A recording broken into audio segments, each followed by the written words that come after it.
Morning everyone. This is the first video in a series that explores Ozymandias by Percy Bysshe Shelley. This particular video focuses on reading the poem and briefly discussing the meaning and the message of the poem. As always, there's a link in the description to the other videos, as well as a link to the slides if you want them. Let's get started by reading the poem. Ozymandias by Percy Bysshe Shelley. I met a traveller from an antique land who said, "Two vast and trunkless legs of stone stand in the desert. Near them, on the sand, half sunk, a shattered visage lies, whose frown and wrinkled lip and sneer of cold command tell that it sculptor well those passions red which yet survive, stamped on these lifeless things, the hand that mocked them and the heart that fed, and on the pedestal these words appear. My name is Ozymandias, King of Kings. Look on my works, ye mighty, and despair. Nothing beside remains. Round the decay of that colossal wreck, boundless and bare, the lone and level sands stretch far away." So what is the story in the poem? Essentially, the speaker in the poem meets a traveller, and the traveller tells the speaker a story, as shown by the quotation marks. And the traveller says that they were in the desert when they saw the legs of a statue. There was no body, it was trunkless, there was just the legs.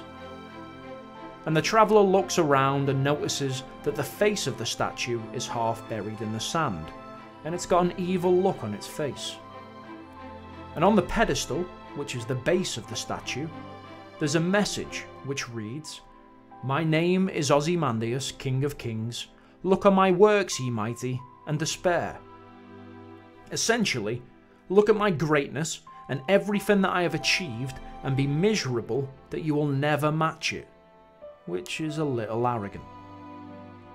And then the traveller looks around and notes that there is nothing there. There are no works to look on, it's just bare desert. So what does it all mean? It's impossible to know for certain. It's not like we can ask Shelley what his purpose was, but we can make some creative guesses. The message of the poem could be that eventually human beings will all be swept away by the power of time.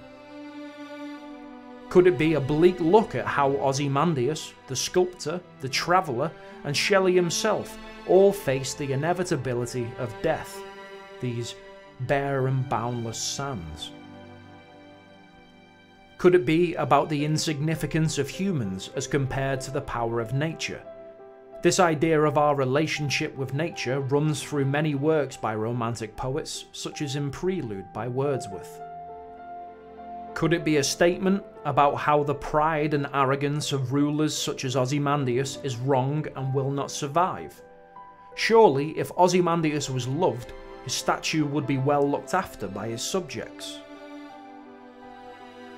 Could it be that the poem acts as a message to the colonial rulers of England? Is it that Shelley is using the traveller as a mouthpiece for his own ideas and opinions? A huge supporter of the French Revolution, where people rose up and overthrew their rulers, Shelley could be warning the British Empire here. Could the message be that only words and language can survive the destructive nature of time? Eventually, not even the statue will be around. Maybe the words on the pedestal are Shelley's words, as in, "Look at my mighty poem. It will be around long after I die, and you should despair that it will be around long after history forgets you." Or could there be another message that you have taken from this poem? The great thing about literature is that the different interpretations are endless. And that's all for today's video. I hope you found it useful. If you did, don't forget to hit the like and subscribe buttons, it really does help out with YouTube's algorithms. Thanks for watching, and happy revising.